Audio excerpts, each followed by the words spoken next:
Já estamos gravando. Então, desde o começo a gente veio vendo esse processo pelo qual Deus nos busca, né? Deus criou o homem por amor para si, para que nós o amemos e compartilhemos do seu amor, da sua natureza divina. Mas o homem se perde e Deus vem resgatar o homem, né? E o homem com o seu desejo de Deus, tentando buscar a Deus, mas o homem sendo capaz de Deus, mas pela sua natureza imperfeita, sendo incapaz de alcançar a Deus, Deus então se revela ao homem e vem para nos alcançar. Desde o começo da revelação, com toda a história da salvação que nós vimos, até o momento em que ele se encarna através de Jesus, e através de Jesus ele vem e revela toda a verdade através da tradição, do magistério, das escrituras, e ainda nos dá a salvação pela cruz, como vocês viram aí agora com Lorena e com Tiago. Só que essa salvação é para todos os povos, todas as nações. E quando a gente fala em todos os povos e todas as nações, a gente está falando em todos os tempos também. Não só todos os povos espalhados pela terra, como todos os povos que já tinham existido, todos os povos que existiam naquele momento e todos os povos que viriam a existir, inclusive nós aqui neste momento. Tá? E para que essas gerações futuras tivessem acesso a essa revelação, a esse caminho, ele deixou um caminho, deixou uma instituição responsável por isso, né? Responsável por ser uma autoridade sobre essa verdade. E essa autoridade é a Igreja, com letra maiúscula, Igreja Católica Apostólica Romana, né?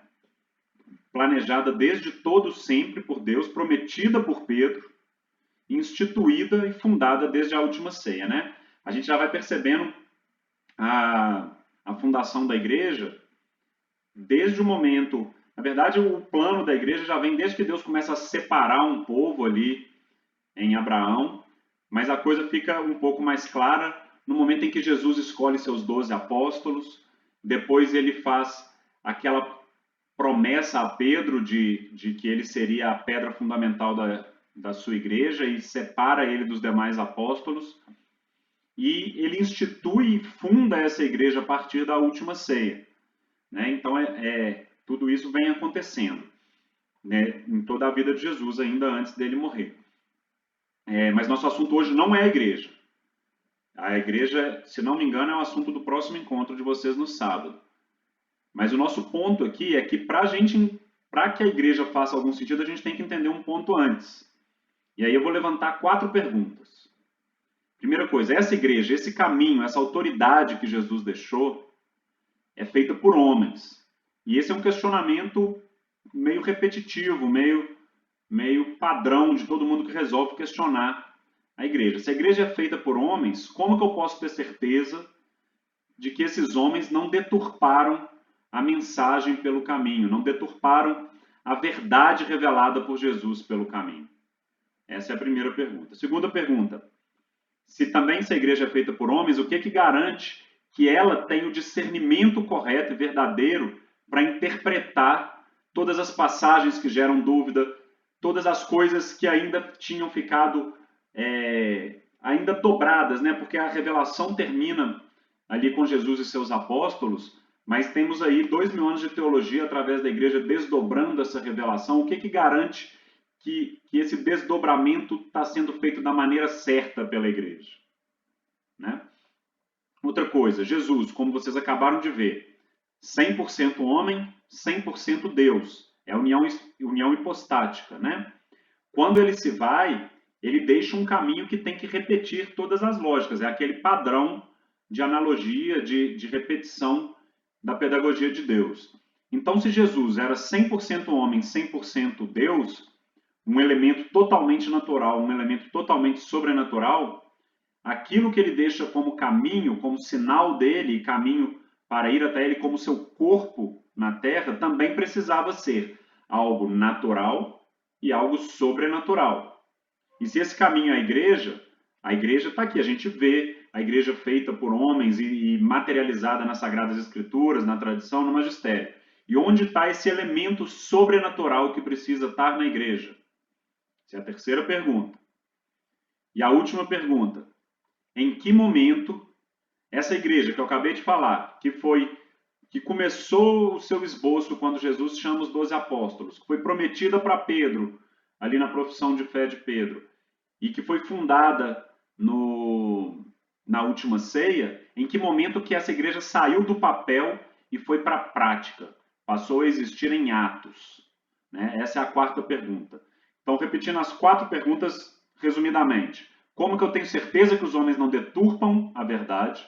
Como que eu tenho certeza que eles têm o discernimento correto para interpretar essas verdades?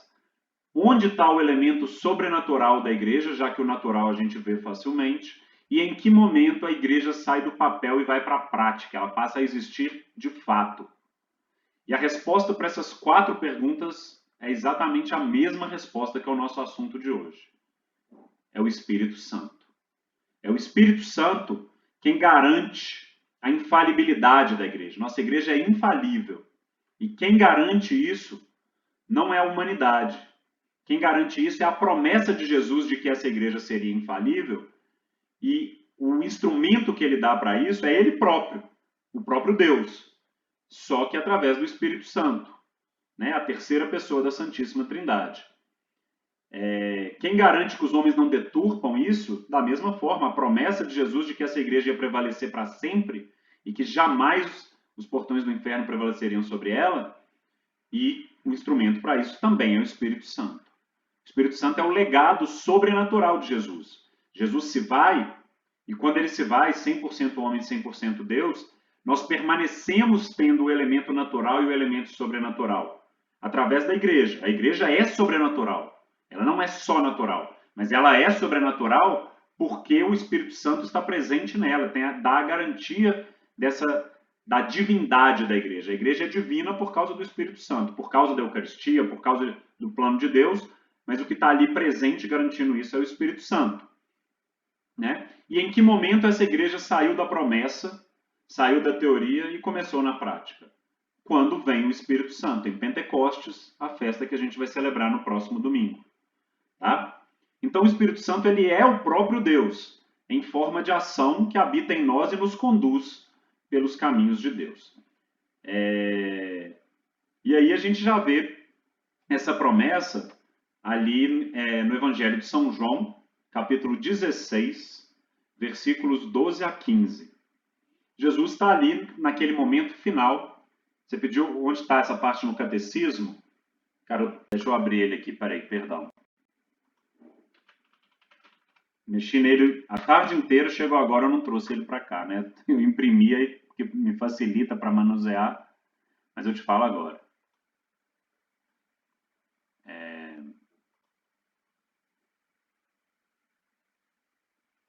683, a partir do 683, tá bom? Dali para frente, aí você vai vendo, ele vai falando do Espírito Santo até o momento que ele fala, aí vai parar no momento que ele fala creio na Igreja Católica. É a primeira parte do catecismo, que é o credo. Então o credo, como ele é trinitário, ele vai destrinchando Deus Pai, Deus Filho, Deus Espírito Santo e os frutos do Espírito Santo.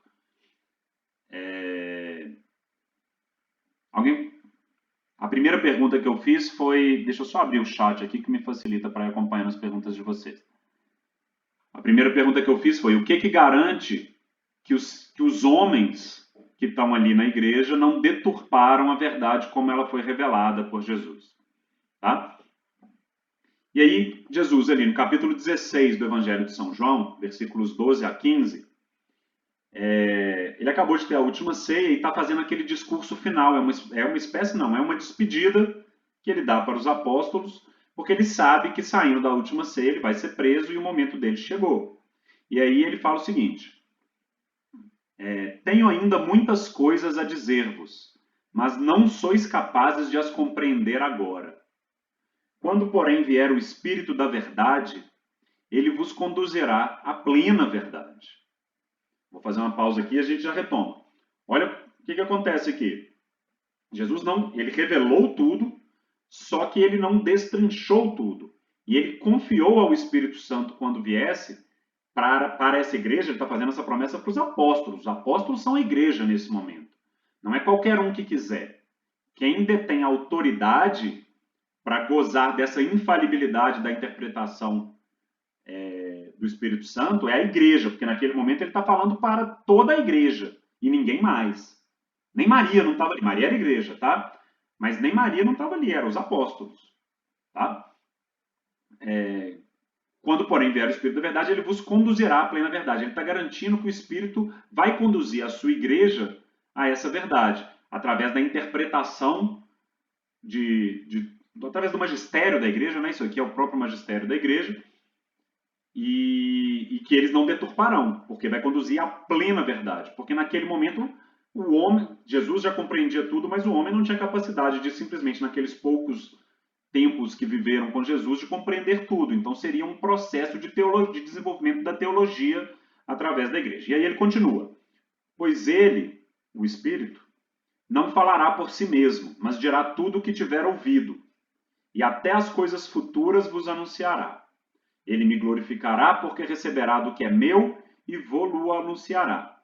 Tudo que o Pai possui é meu, por isso disse que o que ele receberá e vos anunciará é meu. Aqui está uma declaração da natureza do Espírito Santo. Essa coisa que vai se entranhando na Trindade, essa coisa tão complicada da gente entender. E eu ouvi dizer que vocês tiveram aí um dever de casa sobre a Santíssima Trindade, correto? O Bruno falou para vocês sobre a Santíssima Trindade. Quem se arrisca a me falar mais ou menos, bem resumidamente, o que ele falou? Nenhum corajoso? Vou escolher então, hein? Vou escolher quem tiver de câmera fechada. Deixa eu ver quem aqui. Fernanda.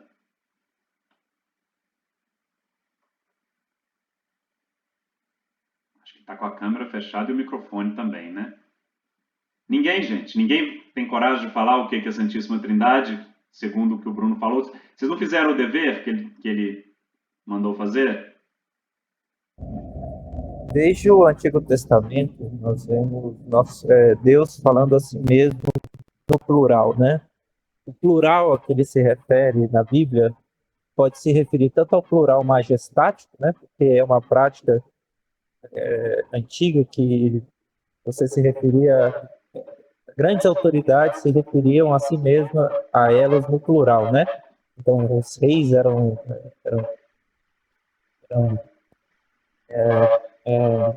usava-se no plural, né? Então, se referia a reis, bispos, enfim, essas autoridades. Isso era o plural majestatis. Mas na Bíblia, o autor sagrado ele não se refere somente ao plural majestatis, e sim ao fenômeno da Santíssima Trindade. A Trindade, ela Deus, né? Deus tem duas perguntas básicas, né? O que é Deus e quem é Deus?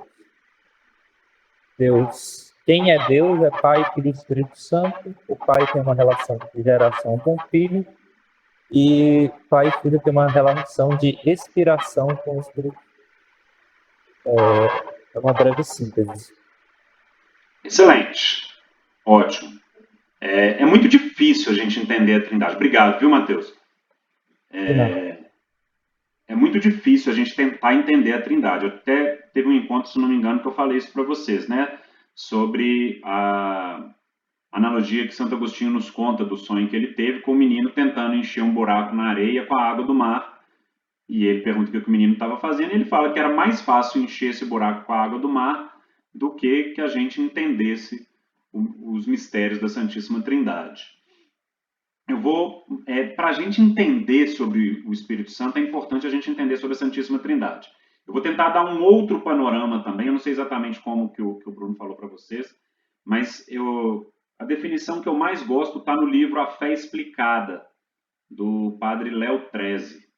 Tá? Na verdade, esse livro, podem anotar o nome, ele é uma bibliografia quase obrigatória para um catequista, é um dos melhores compêndios da nossa fé que existem de uma maneira ao mesmo tempo profunda, clara e não tão complicada. da fé como um todo. Chama A Fé Explicada. Tá? Deixa eu ver se eu estou com ele aqui. Estou. Para vocês verem. Esse livro aqui. Tá bom? E ele tenta nos explicar a Santíssima Trindade da seguinte maneira. Deus é um ser infinito e nenhum intelecto pode alcançar as profundidades, como Santo Agostinho nos conta, as profundidades do que é Deus. Então, quando ele nos conta quanto mais profundo um mistério, mais funciona essa lógica. Ele nos conta qual é a verdade, mas sem se aprofundar demais no como. Porque a gente não consegue entender como que um só Deus pode ao mesmo tempo ser três pessoas. Mas a gente tenta ir se aproximando disso através de analogias, através da teologia, e a gente se aproxima. Mas entender de verdade só quando estivermos gozando da visão beatífica. Né? Como São Paulo nos conta na carta aos Coríntios. Hoje vemos em parte, então veremos face a face. O que o Léo Treze fala para a gente... Pode falar. Esse é o mesmo livro que o Padre Vicente recomendou no dia que ele foi dar aula para nós. Ele fez exatamente, ele estava com esse livro e fez a recomendação dele. É fantástico, é muito bom. Tá? Já li algumas apologias, algumas apologéticas, alguns compêndios assim, e esse eu acho que é o melhor mesmo. Então vamos lá. E aí ele fala o seguinte, para a gente tentar entender Deus Pai, Deus é a plenitude. Tá? É Deus Criador, é a plenitude, tudo que é perfeito, tudo que é bom, belo, verdadeiro, o pleno amor, a plena felicidade. Né? E Deus, ele tem a plena sabedoria de tudo. E quando tudo começa, ele tem a plena sabedoria dele, porque ele é tudo. Então ele contempla a si próprio. Né? Nós também somos capazes de nos contemplar. O que nos diferencia dos animais é a nossa consciência de existência. A gente sabe que a gente existe e a gente faz relações de causa e consequência, a gente questiona de onde viemos, para onde vamos, qual a nossa finalidade. Nisso a gente vai se contemplando. Só que existe uma grande diferença entre o nosso conhecimento próprio e o de Deus sobre si mesmo. O nosso conhecimento próprio, ele é imperfeito, ele é incompleto. Né? Inclusive, muitas vezes, amigos nossos, pessoas muito próximas nossas, nos conhecem em alguns aspectos, nos conhecem melhor do que nós mesmos nos conhecemos, né? Às vezes a pessoa fala, não, porque você é assim, você faz isso, a gente fala, nossa, não é que é mesmo? Nunca tinha parado para pensar. Porque o nosso conhecimento é imperfeito sobre nós mesmos, né? Mas, ainda que o nosso conhecimento sobre nós mesmos fosse completo, perfeito, nós tivéssemos uma consciência plena de quem nós somos, ainda assim esse conhecimento seria apenas um pensamento, seria apenas uma imagem que fazemos de nós mesmos. Só que com Deus é diferente. O conhecimento dele, além de ser pleno e perfeito sobre ele mesmo, existir é algo que é próprio da natureza divina. O que define Deus é que Deus é aquele que é. É assim que ele se apresenta para Moisés, por exemplo. Eu sou aquele que sou. Né? Eu sou aquele que é. Então, essa existência plena faz parte do próprio conceito de Deus. Falando em termos filosóficos, eu não vou entrar nesse conceito, mas para quem entende da filosofia, Deus é todo ato. Deus não tem potência contida em si. Ele é todo ato. Então ele é. Ele não tem nada a ser. Ele já é tudo que ele é. Tá? Mas não vou me prender nisso não. Senão a gente perde a aula inteira nisso. Mas a questão é a seguinte. Se o conceito que Deus tem de si mesmo deve ser um pensamento infinitamente completo e perfeito, isso tem que incluir a existência. Ou seja, a imagem, a contemplação que Deus tem de si existe concretamente. O que o Léo Treze fala para a gente é como se você se olhasse no espelho. Tá? Então a imagem que você tem de você no espelho é aquela imagem lá no espelho. Só que se Deus se olhasse no espelho, essa imagem sairia do espelho e existiria como que um Homem-Aranha no Aranha-Verso ali, entendeu? Aquele memezinho que está famoso ultimamente. Porque a imagem que Deus tem de si mesmo, ela se concretiza. A vontade de Deus, a palavra de Deus, ela existe. Deus não está ali planejando. Então ele pensou e aí ele falou, então um dia... Não, o que Deus quer, a vontade de Deus, o verbo de Deus, a palavra de Deus, por si só, já existe. E isso é Deus Filho. Deus Filho é a imagem perfeita de Deus sobre si mesmo. Por isso que Jesus tantas vezes fala, quem me vê, vê o Pai. Quem vai alcançar o Pai é aquele que crer em mim, porque eu sou o caminho, a verdade e a vida. Porque ele é a plenitude da imagem de Deus. Inclusive, São João, no capítulo 1 do Evangelho, ele começa falando, no princípio era o Verbo. Por quê? Porque Deus Filho sempre existiu. Porque faz parte de Deus existir, faz parte de Deus se contemplar. Então, Deus Filho sempre existiu. Ele não é uma criação, ele não é uma criatura de Deus. Ele é gerado por Deus porque ele é a contemplação de Deus sobre si mesmo. Mas ele não tem ali uma linha temporal de que primeiro veio o Pai, depois veio o Filho. Né? É uma coisa concomitante, sempre existiu. No princípio era o Verbo, e o Verbo era Deus. Aí eu não sei de cor, mas está aqui do lado. Entendeu? Então, São João nos fala o seguinte.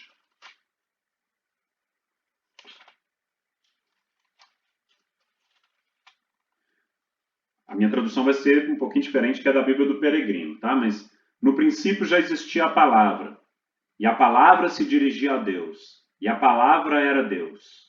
Ou seja, a palavra é a própria contemplação, a própria imagem que Deus faz de si mesmo, é a própria vontade de Deus. É o verbo, é a palavra. É assim a gente chama Deus Filho. Né? Esta no princípio se dirigia a Deus, e tudo existiu por meio dela. Por quê? A vontade de Deus se concretiza. Então, Deus Filho é a própria vontade de Deus concretizada. Então, toda a criação provém dessa vontade, provém da Trindade como um todo, como nós vamos entender aqui. E não só de Deus Pai. Deus Pai é o Criador, mas toda a criação provém de tudo. Tá? E eu morro de medo de falar da Santíssima Trindade, porque eu não lembro que santo que foi, mas ele falou que você ficar falando da Santíssima Trindade, você tem 99% de chance de cometer uma heresia. Então, morro de medo que qualquer palavra pode dar uma escorregada e falar uma bobagem. Mas então, esse é o Deus Filho gerado desde toda a eternidade. Inclusive ali no credo niceno-constantinopolitano, né, que é o credo ali desenvolvido no século IV, já para eliminar uma série de heresias que vinha acontecendo depois que a igreja veio para a legitimidade, ele insiste nisso. Quando ele vai falar de Deus Filho, ele fala que crê em Jesus Cristo, seu único Filho, gerado, não criado, consubstancial ao Pai, Deus de Deus, luz da luz, e ele vai falando tudo isso. Mas, deixa eu só ver aqui alguns comentários. Jesus é razão de Deus e não vontade. Sim, sim. O catecismo tem uma definição muito boa, sim. Eu não estou querendo prender muito a Deus Filho. Deus Filho já foi com Tiago e Lorena, tá? Nosso assunto hoje é Espírito Santo. Eu só quero chegar nesse ponto para a gente ir clareando com vários conceitos da Trindade, a gente tentando se aproximar um pouco mais daquilo que a gente vai se manter longe a vida inteira ainda de entender. Mas o fato é que temos ali um Deus que conhece, um Deus que é conhecido, é o mesmo Deus, né? Uma manifestação de Deus, uma pessoa da Trindade, falando no termo técnico correto. Temos um que ama e um que é amado, como Fulton Sheen gosta também de falar sobre a Santíssima Trindade. E o que acontece é que Deus Pai, conhecendo-se a si mesmo, e Deus Filho, que é o conhecimento de Deus sobre si mesmo, eles se contemplam mutuamente. Né? E nessa contemplação mútua,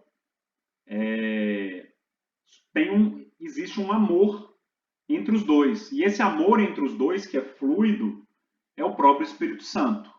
Então, Deus Pai é Deus que conhece a si mesmo, Deus Filho é a expressão do conhecimento de Deus sobre si mesmo, é a palavra, é o Logos, é a razão, e Deus Espírito Santo é o resultado do amor de Deus por si mesmo. É bem complexo, né, da gente tentar entender. Mas,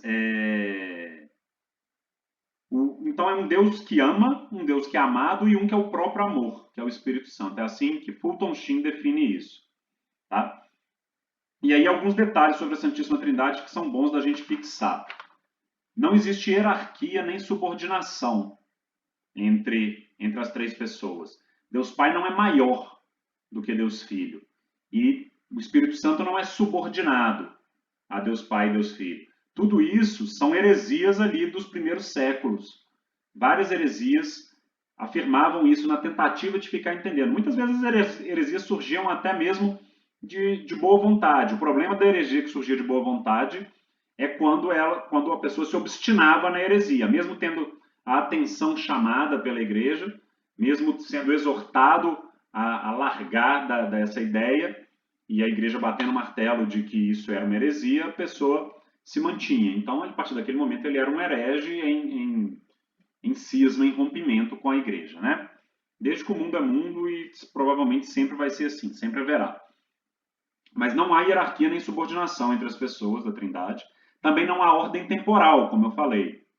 As manifestações, as pessoas da Santíssima Trindade, elas são o que são, né? Existe uma ordem num sentido pedagógico, num sentido lógico, de que Deus se contemplando gera a sua imagem e a mútua contemplação gera o amor mútuo entre os dois, que é o Espírito Santo. Mas não existe aí uma ordem temporal de quem veio primeiro, porque tudo sempre existiu, Deus não é potência em nada, Deus é sempre ato, sempre existiu, é aquele que sempre foi. Né? Outro ponto importante é que essas três pessoas são profundamente unidas. É como se fossem as cores primárias num espectro de luz. Né? O azul, o amarelo e o vermelho estão ali unidos num espectro de luz branca. Ou como se fossem as três notas de um acorde, de uma tríade, para quem for músico aí. É absolutamente indissociável. E, na verdade, eles são totalmente inseparáveis. Mesmo quando a gente fala nas três pessoas, a gente fala muito num sentido didático, para a gente entender qual que é a manifestação de cada um. Deus Pai é aquele que cria, é o Criador. Deus Filho é a palavra, é o Logos, é também o Redentor. No momento em que Deus Filho se encarna e se faz homem, aí sim nós temos Jesus, né? E ele é a própria palavra de Deus encarnada num corpo humano, e com isso ele é também o Redentor, é aquele que nos salva. E Deus Espírito Santo é o Deus santificador, aquele que nos santifica. Só que onde um atua, todos os outros dois estão atuando, porque eles são inseparáveis, eles são indissociáveis. O que há é que é mais próprio do Espírito Santo o derramamento da graça, a ação santificadora, a habitação no nosso coração a partir do batismo. É próprio do Deus Filho ser a verdade revelada por Deus. É próprio de Deus Pai ter criado o mundo, ser a causa primeira e o fim último de tudo. Mas tudo é Deus e é o mesmo Deus. Então, se tudo é o mesmo Deus, o Espírito Santo também é o nosso fim último, apesar disso ser mais próprio de Deus Pai. Tá? O que um faz, todos fazem. Onde um está, estão os três. Esse é o grande mistério da Santíssima Trindade. Tá? Enfim, isso tudo é para a gente tentar chegar mais próximo de entender, e entendendo a Trindade, a gente entende cada um melhor, entendendo cada um melhor, a gente entende a Trindade. Então, vamos caminhar um pouquinho aqui no sentido do Espírito Santo, mais propriamente dito agora. O Espírito Santo, então, ele é o amor infinito que flui eternamente entre pai e filho. Tá? É o amor em pessoa, um amor vivo, é o amor dos amores, né? É o amor perfeito que Deus sente por si mesmo. E isso é tão perfeito que ele quer comunicar a nós. Para isso nós fomos criados. Ele quer que nós compartilhemos desse amor. Né? Tendo sido esse amor de Deus pelos homens o que o levou a nos criar, participar de sua vida divina, o mais natural é que a gente atribua ao Espírito Santo as operações de amor de Deus em nossa alma, a forma como Deus nos ama, a forma como ele nos chama a amá-lo, porque Deus sempre nos chama, ele é o nosso próprio exemplo, ele veio para ser exemplo. Como Jesus é a imagem mais perfeita de Deus, porque ele é a própria imagem de Deus que se contempla, a própria palavra de Deus, ele é o próprio exemplo que nós devemos seguir, mas o Espírito Santo é o amor com que nós devemos amar, assim como Jesus também amou. Né? E aí o catecismo, nos parágrafos 692 e 693, ele nos conta um pouquinho sobre os nomes do Espírito Santo. Deixa eu pegar ele aqui. Aí ele fala de alguns nomes com os quais o Espírito Santo também é chamado, que é o Paráclito, por exemplo. Paráclito significa advogado ou consolador. Tá? Então ele também é chamado de Consolador, de Espírito da verdade, Espírito da promessa, Espírito de Deus. Tudo isso são formas como o Espírito Santo é chamado. Mas, na verdade, o termo ele já traduz o termo hebraico ruá. Ruá é como em hebraico eles chamavam aquela nuvem que guiava o povo de Deus através do deserto ali na época do Êxodo, com o povo de Moisés, né, vagando pelo deserto. Tinha uma nuvem que mostrava os caminhos e que era a própria manifestação de Deus. Então, isso nos mostra também como que o Espírito Santo é essa manifestação de Deus entre nós. E depois disso, o catecismo vai nos falar também sobre os símbolos do Espírito Santo. E isso, alguns deles são bem comuns para nós, a gente está muito acostumado. Um símbolo clássico do Espírito Santo, e o principal deles é a água, que é o próprio sinal sacramental de como a gente recebe o Espírito Santo através do batismo. E a água simboliza o nascimento e a fecundidade, porque é através do batismo que nós nascemos para a vida cristã.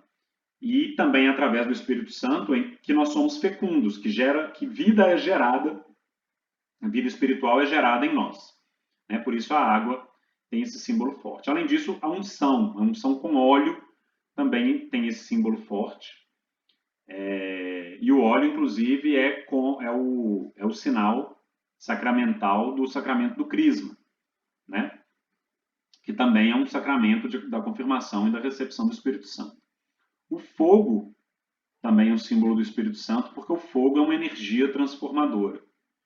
Além disso, temos a nuvem e a luz, pela própria origem do termo, que vem de ruá, essa nuvem de manifestação do Espírito. E aí ele fala de dedo, fala de mão, que é uma forma como a gente impõe as mãos, e que Jesus usava as mãos e o dedo para curar, e como os atos de Deus são manifestados pelo Espírito Santo. Também o dedo e a mão são símbolos do Espírito Santo. E, por fim, o outro que é o mais comum, que a gente mais vê, que é a pomba. A pomba aparece pela primeira vez lá ainda na Arca de Noé.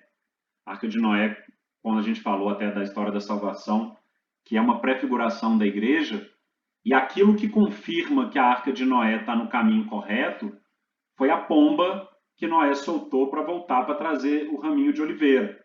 E da mesma forma, quem confirma a infalibilidade da igreja é o próprio Espírito Santo. Além disso, quando Jesus é batizado por João Batista, o céu se abre, aparece a voz de Deus Pai e o Espírito Santo vem se manifestar também, já tendo a revelação da Trindade naquele momento. E se manifesta como uma pomba, aparece como uma pomba, isso está na Bíblia. Então é bem comum, para quem é de Minas, então é bem comum aqueles círculos assim da pomba com vários raios saindo, Aqui na minha sala tem um bem grande, inclusive. Enfim, então esses são símbolos do Espírito Santo. E é pela ação do Espírito Santo, pelo seu modo de agir, que Deus se dá a conhecer. Isso vai acontecer no seio da igreja.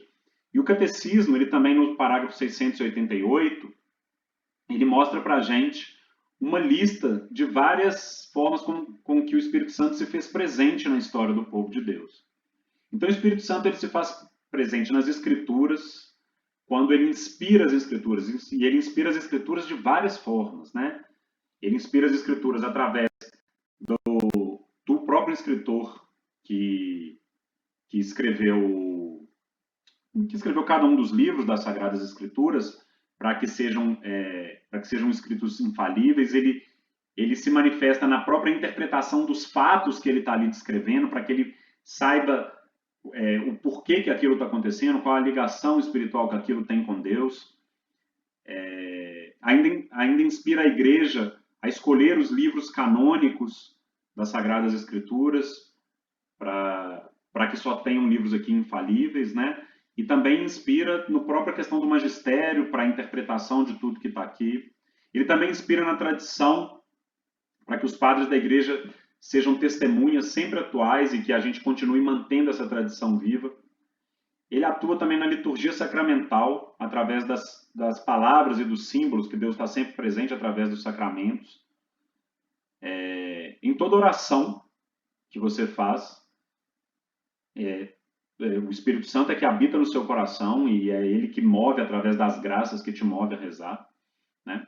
Nos carismas e ministérios pelos quais a igreja é edificada, então todo serviço na igreja ele vai sendo conduzido pelo Espírito Santo e nós temos que estar cada vez mais dóceis para que seja o Espírito Santo a nos conduzir de acordo com as vontades de Deus.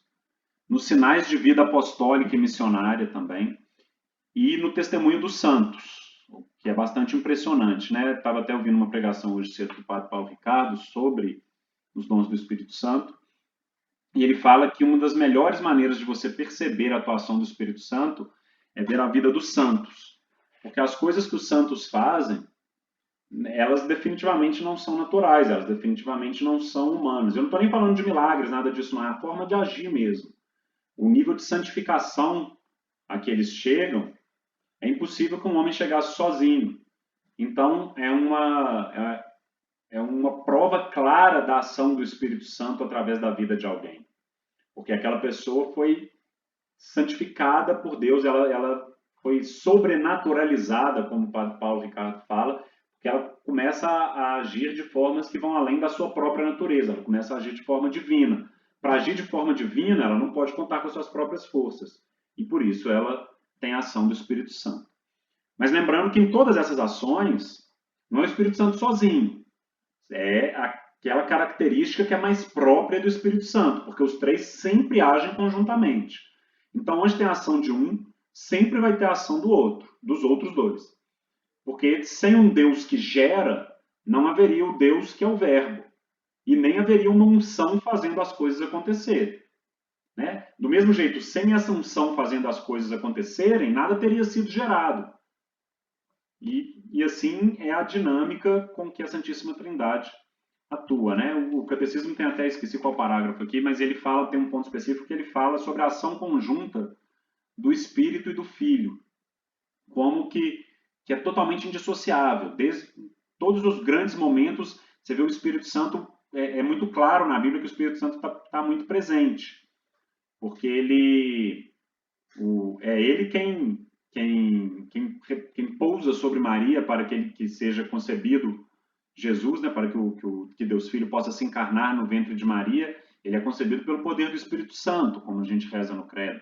Da mesma forma no batismo de Jesus, e também na transfiguração, em várias manifestações do Espírito Santo, e Jesus promete o Espírito Santo o tempo todo. Jesus fala que quando ele se for, o Espírito Santo que vem para consolar e para garantir a infalibilidade.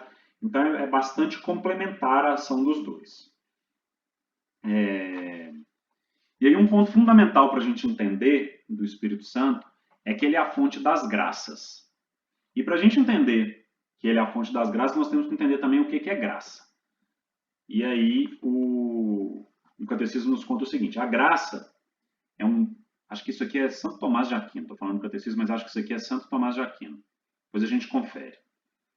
A graça é um dom de Deus, sobrenatural e interior, que nos é concedida pelos méritos de Jesus Cristo para a nossa própria salvação. Tá?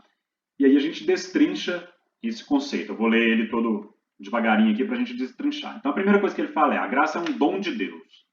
Ou seja, o que é graça? Vamos entender o que a gente vive falando, que Deus te dê graças e etc. E a gente pode falar de graças de uma forma lato sensu, de uma forma ampla, que tudo é graça, e tudo é graça mesmo, porque a gente não seria capaz de nada se não fosse por Deus. Mas isso é falar de uma forma ampla. Falar da graça stricto sensu, dentro desse conceito aqui, aí nem tudo é graça. E aí o que é essa graça própria do Espírito Santo, em que ele é fonte de todas as graças, a gente tem que entender isso aqui. Então, a primeira coisa que ele fala é que a graça é um dom de Deus. Ou seja, ela é um presente divino. A gente não mereceu. Ela é simplesmente um presente que Deus nos dá por sua própria deliberalidade. Até porque a nossa própria existência por si só já não é merecimento. Então, tudo que vem decorrente da nossa existência tem origem em Deus. Né? Além disso, ela é sobrenatural. Ou seja, ela é um dom de Deus, mas ela não é qualquer dom, como a vida, como as habilidades naturais que nós temos. Ela é um dom de Deus sobrenatural. Então, a graça, stricto sensu, ela vai descrever os dons a que o homem não tem direito nem sequer remotamente pela sua natureza humana. São dons que pela natureza humana nós não temos acesso. São coisas que são próprias da natureza divina, mas que a gente tem acesso por meio desse dom que Deus nos dá. Além disso, ele fala, a graça é um dom de Deus sobrenatural e interior, ou seja, opera na nossa alma. Né? Não, por exemplo, uma eventual cura de algo no corpo pode ser até um milagre, mas não necessariamente nesse sentido que nós estamos falando é uma graça, porque não foi interior. A graça opera na alma. Porque nós estamos falando da graça que santifica. Tá? Eu posso obter uma cura e isso não mudar nada na minha alma. Então não foi graça nesse sentido que nós estamos falando. A graça, para ser graça, ela tem que ser interior. Tem que operar na alma, porque é algo que está nos movendo em direção a Deus, que está nos santificando. Então, para nos santificar, ela tem que ser um dom de Deus, ela tem que ser sobrenatural, ela tem que ser interior. Além disso, nos é concedida pelos méritos de Jesus Cristo. Ou seja, nós não temos mérito nenhum e foi por meio dos méritos de Jesus que toda a graça nos é derramada. Porque Jesus veio para nos salvar e enviou o Espírito Santo. Tá bom? E, além disso, tem uma finalidade. É para a nossa salvação.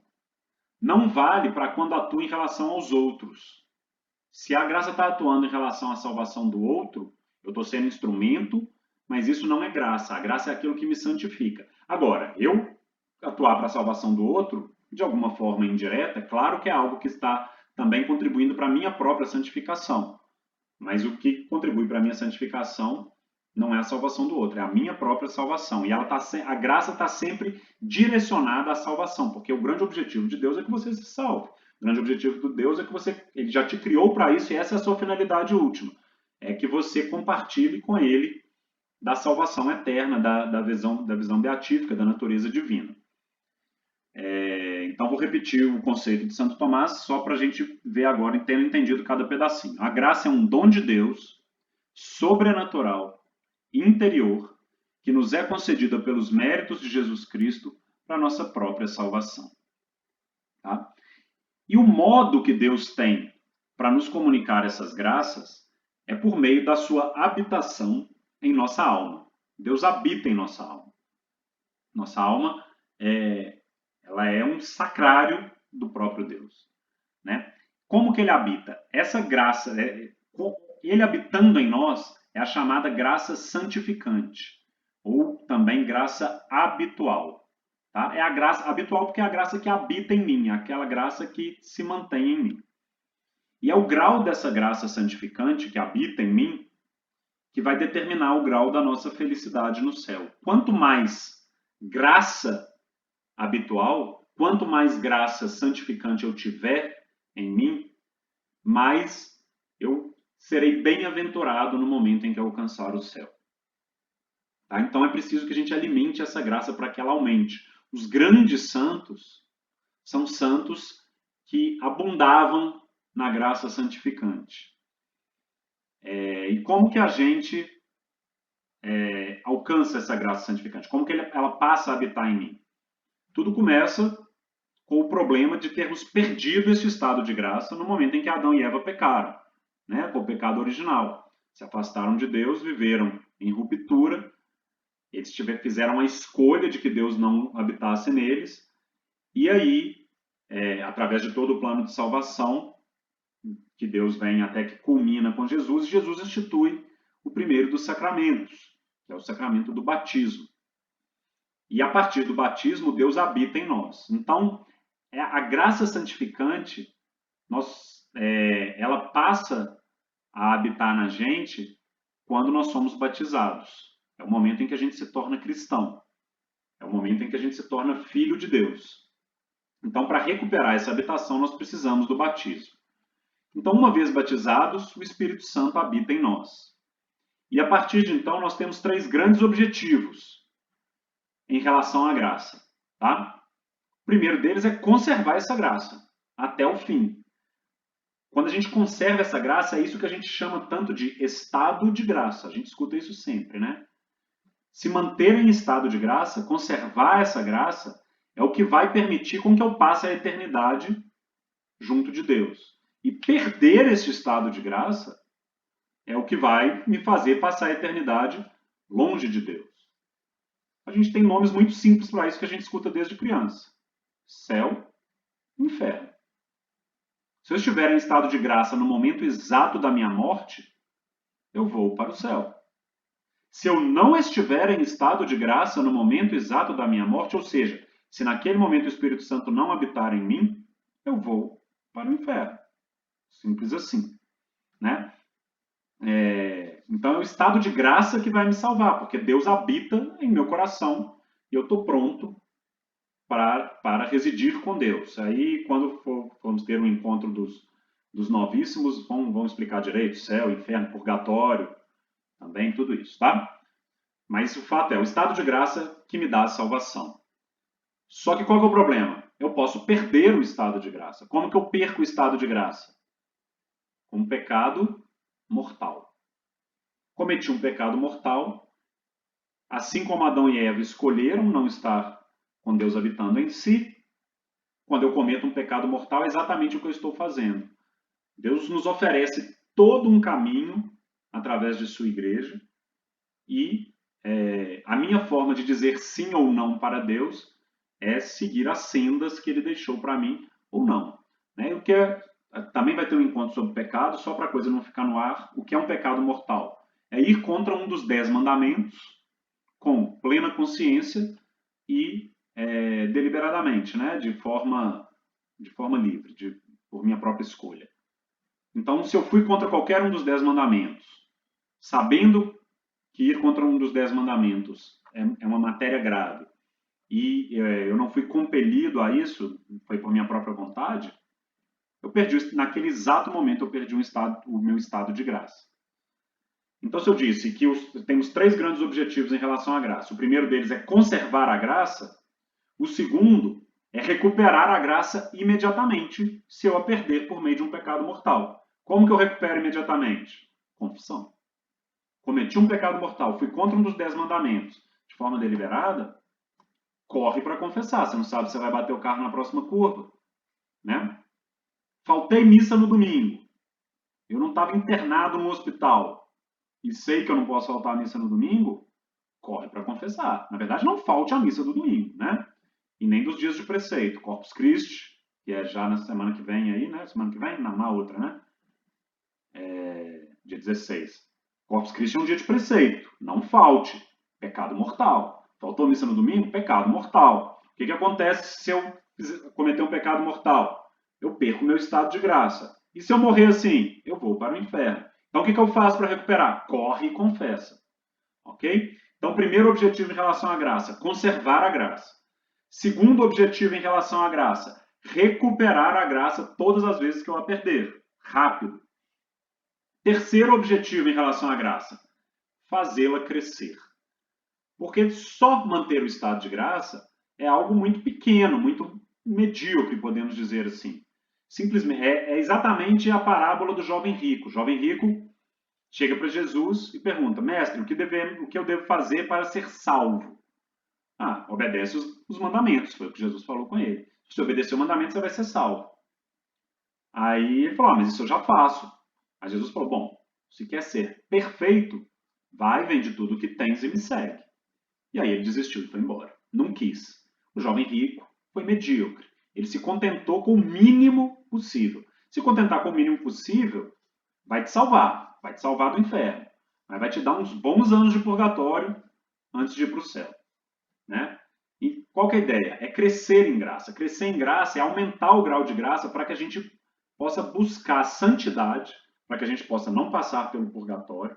Grandes santos que tiveram revelações sobre o purgatório contam que o mais leve dos sofrimentos do purgatório é mais pesado que o mais sofrido sofrimento em terra.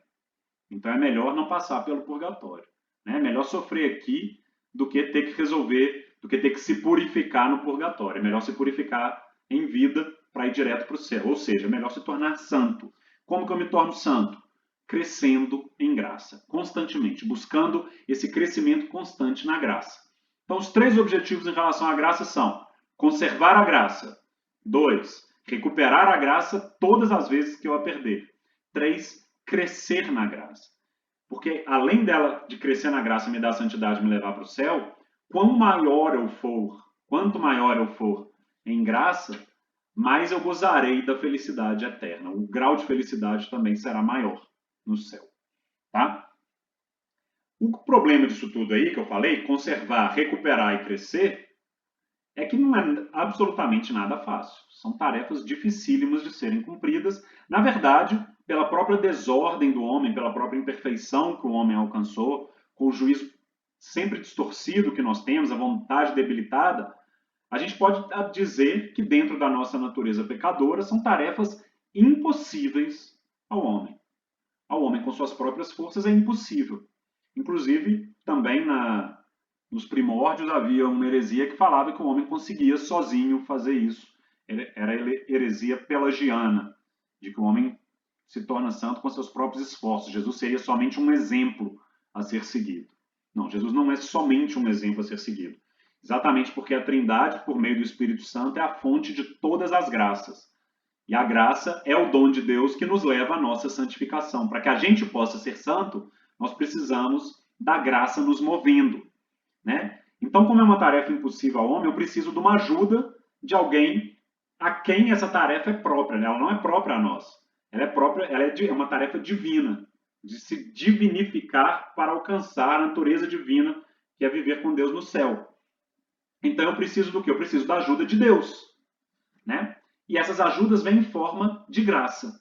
Então, se a graça que habita em mim, desde o batismo, constantemente, que eu quero conservar, que eu quero não perder, mas se perder eu tenho que recuperar e quero fazer crescer, essa é a graça santificante ou graça habitual.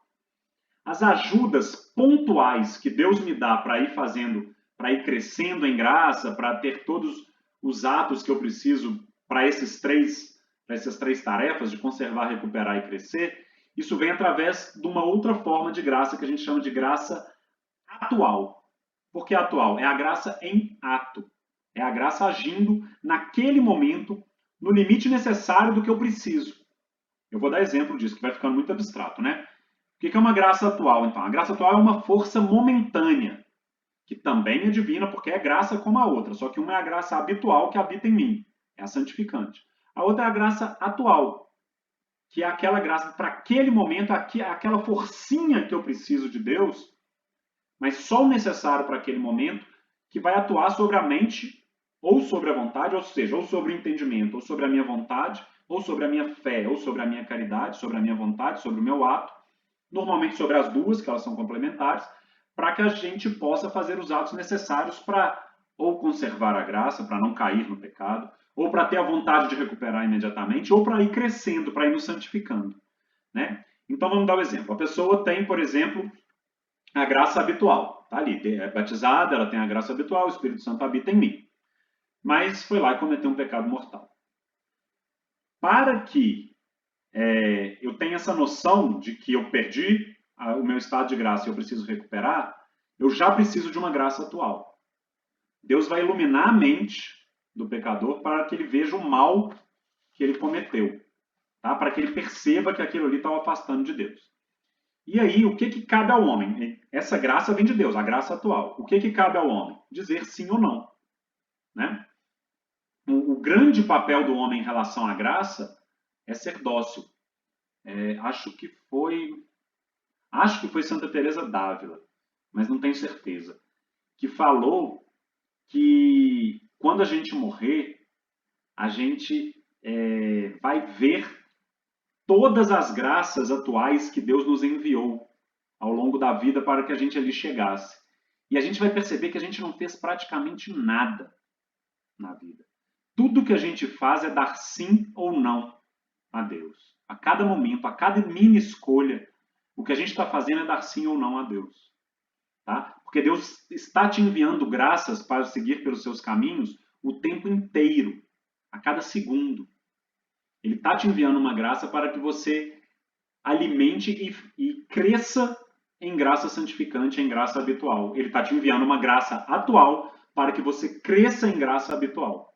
Então, essa pessoa que tem ali, é batizada, cometeu um pecado mortal, perdeu a graça. Deus envia uma graça atual para que ele perceba E aí essa pessoa cabe duas posições. Vamos dizer que ela diga não, ela repele essa graça, ela tem um comportamento de autoindulgência. Não, isso aí é bobagem, não é tão pecado assim. Não, a igreja está precisando se atualizar, e assim vai, né? Provavelmente ela não vai ter a graça que viria em seguida, ela não vai ter uma segunda graça. Depois de um tempo, Deus vai enviar de novo, porque Deus te dá todas as chances. Só que essa subida em graça, ela é como uma escada rolante que desce e você está querendo subir.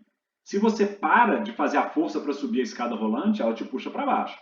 Mas a graça é a força que você precisa para subir a escada rolante. Mas no momento que você fala, não, não vou subir, você repeliu a graça e as tentações do mundo, da carne, do diabo, elas te puxam para baixo. E assim os três inimigos do homem vão sempre nos puxando para baixo. A gente precisa da graça para conseguir subir na escada. Então, provavelmente você não vai ter a graça, a segunda graça que viria imediatamente, porque no curso normal da providência, o que acontece é que uma graça gera a próxima. Uma graça menor gera uma maior, que gera uma maior, e assim a gente vai crescendo em graça. De graça atual em graça atual para as quais a gente diz sim, a gente cresce em graça santificante, né? É o que Jesus nos conta no Evangelho de São Mateus, capítulo 25, versículo 29. Ele fala o seguinte: dar-se-á ao que tem e terá em abundância, mas aquele que não tem, tirar-se-á mesmo aquilo que ele julga ter. Ou seja, quanto mais graça você tem, mais você vai receber. E aquele que não tem, a pouca que ele tem, ele vai perder. Porque o caminho é esse, é de acumular as graças. Isso em relação às graças, né? Agora, se essa mesma pessoa, em vez de dizer não para Deus, caiu em pecado mortal, aceitou a primeira graça, que foi uma graça da consciência ali, e ele não teve comportamento de autoindulgência, ele teve um comportamento piedoso, um comportamento de arrependimento. Aí vem a segunda graça. É um fortalecimento da vontade para que ele faça um ato de contrição. Depois disso, para que ele corra e vá se confessar, para recuperar a graça. A partir daí, no sacramento da confissão, essa pessoa já recuperou a graça santificante e está em estado de graça.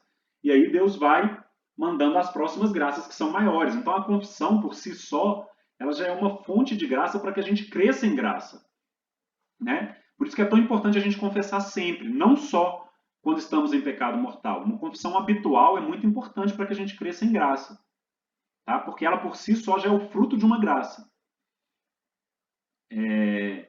Então o fato é que se a gente no final a gente se condena, a culpa é nossa. Mas se a gente se salva, o mérito é de Deus. Porque a única coisa que a gente faz é dar sim ou não para Deus. E Deus vai mandar todas as graças necessárias para que você se salve. Até o último segundo da sua vida. Né? Tem um caso famoso de um rapaz lá em Ars, na França, que tinha se suicidado. Pulando de uma ponte, pulou no rio. E até aquele momento era meio notório, assim, em toda a cristandade, de que o suicida não tinha salvação. O suicida vai para o inferno, porque a última coisa que ele fez na vida foi se matar, então é um pecado mortal contra o quinto mandamento, então obviamente ele está no inferno. E um rapaz tinha se suicidado pulando da ponte, e a mãe dele estava inconsolável, estava desesperada, e ali tinha um padrezinho muito piedoso, chamado São João Maria Vianney, também conhecido como Cura d'Ars, e ele teve um sonho com esse menino. E esse menino falou, consola minha mãe porque eu estou no purgatório. Fala com ela que entre a ponte e o rio existe um caminho suficiente para que a gente possa alcançar a graça. Né? Não sei exatamente as palavras, mas, ou seja, o arrependimento pleno veio entre o momento em que ele pulou da ponte e o momento em que ele morreu. Então, Deus vai te dar as graças necessárias para a sua salvação até o último segundo da sua vida. Cabe a você dizer sim ou não para isso. Então, o nosso único mérito é estar sempre sendo dócil a todas as graças de Deus. Então, sem a ajuda de Deus, a gente jamais poderia alcançar o céu. Nós não somos pelagianos, nós não vamos alcançar o céu por meio do exemplo. Nós precisamos sim do exemplo, porque a nossa inteligência é que ilumina a nossa vontade. E a gente vai tendo o discernimento de como agir. Mas o motor que vai fazer com que a gente tenha força para dizer sim para a graça e ir moldando o nosso ser de acordo com Deus são as graças enviadas pelo Espírito Santo. Essa é a grande função da graça, nos santificar passo a passo. E a graça tem o Espírito Santo como a sua fonte. Né? Deus vai sempre dar a cada alma a graça suficiente para alcançar o céu, no passo a passo. Mas ninguém se condena a não ser por culpa própria, porque também, se eu me condenar é porque eu disse não para a graça. Aí sim a culpa é minha. Porque a fonte desse não é ninguém mais além de mim. Então, se eu me salvei, o mérito é de Deus. Se eu me condenei, a culpa é minha. A graça é quem faz o trabalho principal, mas Deus sim conta com a nossa cooperação. Não levantar os obstáculos, realizar o que a graça nos conduz a realizar, nos formar, conhecer melhor, porque é impossível amar aquilo que não se conhece. Então, conhecendo, estudando, a gente vai conhecendo a verdade. Conhecendo a verdade, nós vamos alimentando a fé, e é a fé que ilumina a nossa vontade para agir de acordo com a caridade.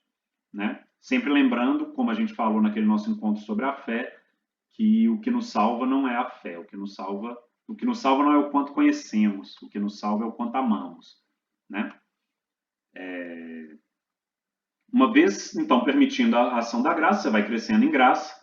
Crescendo em graça, você vai aumentando o seu grau de bem-aventurança, de felicidade em Deus. E a gente vai cada vez mais nos conformando a Deus. Conformando no sentido de nos transformar, fazer a nossa forma em Deus. Né? Não é simplesmente aceitar, é tomar o formato de Deus. Nós vamos nos conformando a Deus, nos tornando mais parecido com o plano de Deus para nós. Ali, afinal, Deus nos criou imagem e semelhança. Nós é que deixamos de ser imagem e semelhança através do pecado e vamos deturpando, desordenando, projetando o que éramos para ser em outras coisas, né? Projetando os nossos anseios pelo infinito em coisas finitas.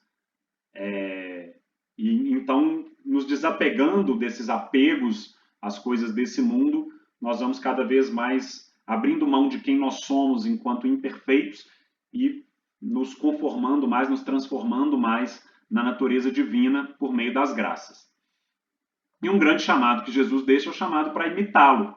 Fazendo isso, a gente vai cada vez mais imitando Jesus. Até porque, se a gente vai assumindo a natureza divina, a gente vai ficando cada vez mais parecido com Deus. E quem é a imagem absolutamente perfeita, inclusive concreta, de Deus Pai, senão Deus Filho, que se encarna por meio de Jesus. E isso é uma manifestação da vontade de como Deus quer que nós sejamos. Porque se Deus, o grande objetivo de Deus é que nós sejamos como Ele, para que um dia nós compartilhemos da natureza divina no céu, Ele nos fez para que nós vivamos junto dEle. Então, quando Ele se torna a imagem dEle mesmo e se torna humano, se encarna e vem à Terra, é como Ele está nos dizendo como é para sermos. Então, Jesus é sim um exemplo, e o grande exemplo é aquilo que é para a gente ser. A gente só não consegue ser por nossas próprias forças. Mas dizendo sim para a graça que o Espírito Santo nos envia, a gente vai cada vez mais nos tornando imagem e semelhança de Deus, coisa que se concretiza no próprio Jesus. Né? A imagem perfeita de Deus é o próprio Jesus, que é o Filho que se encarnou e nos revelou como que nós, em nossa humanidade, podemos ser um dia a imagem e semelhança de Deus, que foi o que Deus quis que nós fôssemos quando nos criou. Né? Em toda essa dinâmica que eu estou falando, a gente vê de novo a ação evidenciada aí da Santíssima Trindade. Deus Pai nos cria e tem um plano para nós. Deus Filho, que é a própria imagem do Pai, revela qual é esse plano, qual é esse caminho, e dá o exemplo de como é para sermos. E Deus Espírito Santo nos dá as forças necessárias e nos move a cumprir esse desígnio por meio das graças que envia. Tudo isso é uma ação conjunta de Deus, que tem origem em Deus, tem destino em Deus e tem o meio, o motor, o caminho em Deus. Um só Deus, três pessoas. Ok? E como que isso vai se dando na caminhada da nossa vida por meio dessas graças? A gente tem que buscar, a gente até falou, eu acho que eu já cheguei a falar disso com vocês, a gente vai buscar desenvolver as virtudes. Né? A gente vai aumentando as nossas virtudes, buscando estar sendo sempre mais virtuoso. E até falei que eu até tinha pedido para o Vitor pegar para mim da outra vez o conceito de Santo Tomás de Aquino. Sobre virtude veio um conceito muito grande. Eu achei um outro, que é de Santo Tomás mesmo. E é ele que fala, é esse que eu queria aquela vez. Só que eu não lembro exatamente onde que está. Ele fala o seguinte: virtude é o aperfeiçoamento das atitudes humanas para o agir correto, segundo a regra reta da razão, e são adquiridas por hábitos bons realizados constantemente. Então, vou destrinchar isso aqui também. Ou seja, são os atos humanos que vão agir de forma correta. Então, a virtude é nós darmos o sim para essa graça que nos mostra e a gente age corretamente, só que segundo a regra reta da razão. Ou seja, para a gente agir corretamente, o certo ele está vinculado à verdade, como a gente já falou lá no Encontro da Fé. Eu tenho que conhecer a verdade para saber o que é certo, porque o agir certo ele vai estar sempre orientado em direção à verdade. Só que esse agir certo, orientado em direção da verdade, é algo muito difícil, a gente precisa da graça. Só que a gente vai dando sim para a graça, e num primeiro momento dar o sim para essa graça é ir contra a nossa vontade, porque a nossa vontade imperfeita vai sempre nos puxar para a concupiscência, a gente vai querer agradar as nossas vontades que estão mais projetadas nas coisas desse mundo, mas a gente vai dando esse sim e vai transformando esse discernimento em hábitos. A gente vai dando sim constantemente e esses hábitos bons que vão sendo realizados constantemente acabam se tornando virtudes, que esse agir passa a nos ser natural. Não natural porque somos humanos, mas natural porque se tornou um hábito que, na verdade, tem uma natureza sobrenatural, porque é algo que vem de Deus. Isso tudo a gente vê muito claramente na vida dos santos. Tá? Então, por essa própria definição, a virtude é algo que é alcançado... Na verdade, sim, por essa definição de Santo Tomás, a virtude seria algo natural, porque basta a gente tornar ela um hábito. Só que a questão é que a virtude, que é alcançada só de forma natural, ela tem um teto. Né? As virtudes que são alcançadas de forma natural são as 4 virtudes cardeais. Prudência, fortaleza, justiça, temperança. Né? São as 4 virtudes cardeais. São cardeais porque delas se originam todas as outras. Né? Prudência, fortaleza, justiça, temperança. Qualquer outra virtude que você imaginar, paciência, a mansidão, a religiosidade, é originária de uma dessas. Tá bom? Mas essas virtudes, mesmo um pagão pode alcançá-las? Pode. Por meio disso, você vai aperfeiçoando as suas atitudes humanas para o agir correto, segundo a regra reta da razão, e transformando em hábitos, que vão ser realizados constantemente. Só que, primeiro, como a gente viu, para a gente chegar num nível divino de ser, a gente não consegue com as nossas próprias forças. Então, essas 4 virtudes e também as suas derivadas, elas vão ter um teto que vão ser alcançadas se a gente contar só com as nossas próprias forças. Eu gosto muito de fazer um paralelo com a música. Né? Eu, por exemplo, sou um músico autodidata. Eu toco desde os 10 anos de idade, sempre por conta própria, com meu próprio esforço. Em 3 ocasiões pontuais na vida eu corri atrás de algum estudo, alguma coisa, mas não foi um estudo constante. Eu sou um músico mediano, que chegou num teto que dificilmente eu vou passar na minha vida. Né? A gente tem aqui com a gente o Vitor. O Vitor estudou música a vida toda, estudou faculdade e ele se desenvolveu na música não só com as suas próprias forças, ele contou com a ajuda externa para se desenvolver. Ele foi para um patamar infinitamente mais elevado do que o meu. Né? Tomara que nesse momento ele não esteja prestando atenção, porque a gente toca junto, na próxima vez ele vai tirar a onda com a minha cara por causa disso. Mas ele vai para um patamar infinitamente mais elevado que o meu. Funciona da mesma forma com as virtudes. Se você for com as suas próprias forças, você pode se tornar uma pessoa prudente, uma pessoa forte, uma pessoa justa, uma pessoa temperante, até certo ponto. Para chegar num nível divino, você vai precisar de uma ajuda externa. E aí entra o papel da graça. Essa ajuda externa é como se fosse o professor de música, que vai te levar para níveis muito maiores. E mais do que isso, além das virtudes cardeais, como o próprio São Paulo nos conta, existem 3 virtudes que são teologais. E aí elas vai muito além. Aí nenhum homem é capaz de chegar nela. Por quê? Porque essas 3 virtudes, elas têm origem em Deus, destino em Deus e meio em Deus. Elas são feitas por Deus e para Deus, que é a fé, a esperança e a caridade. Nem vou me debruçar muito nisso, porque a gente falou disso no encontro sobre fé.